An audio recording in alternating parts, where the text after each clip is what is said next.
Oi, blė, ir vėl rytas atėjo, ir vėl reikia keltis. Aš neįsivaizduoju, ant kiek turi žmonės būti sadomazo, kad sugalvoti darbą rytais. Ryte, kai tu dar nieko pasaulio matyti nenori, o tu jau turi atsimerkti, pakratyti savo šaltieną, apsimesti, kad esi laimingas ir eiti į virtuvę ieškoti to, ko nori tavo kūnas. Aišku, kūnas nori vandens ir maisto, bet tu jam duodi kavos. Nes sveikai gyventi neapsimoka, po to dar ilgai gyvensi.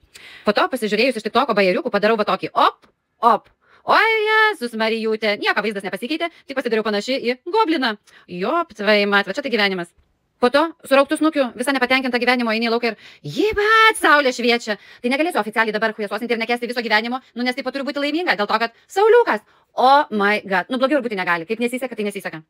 Čia bandau apsimesti, kad esu laiminga, kad turiu darbą, tipo, bus pinigų, alga, galėsiu kažką gražaus nusipirkti, iš tikrųjų galvoju, eikit jūs šikti visus su savo tais darbais ir su viskuom. Visada važiuodama į darbą pasileidžiu visų garsų muziką, kad manęs niekas negirdėtų, kai aš mašinoje darau taip. Nes aš turiu išleisti iš savęs visą tą nepykantą ir pykinę, nes kitaip darbe tikrai kažką nudėčiau.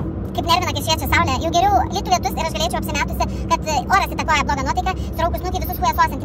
Tu pyterė, tu gaidi. O dabar saulytė šviečia, tai ką man dabar reikia? Kaip fainai, blėt, labas rytas visiems.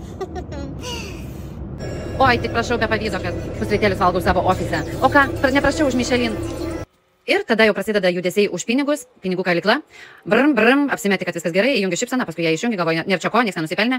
Kai yra į dešinę, tai pinigėlį po truputėlį užsidirba, bet galvoji, eikit jūs šit, karačio, čia visą gyvenimą man taip reikės, va, nesąmonė kažkokia, nu.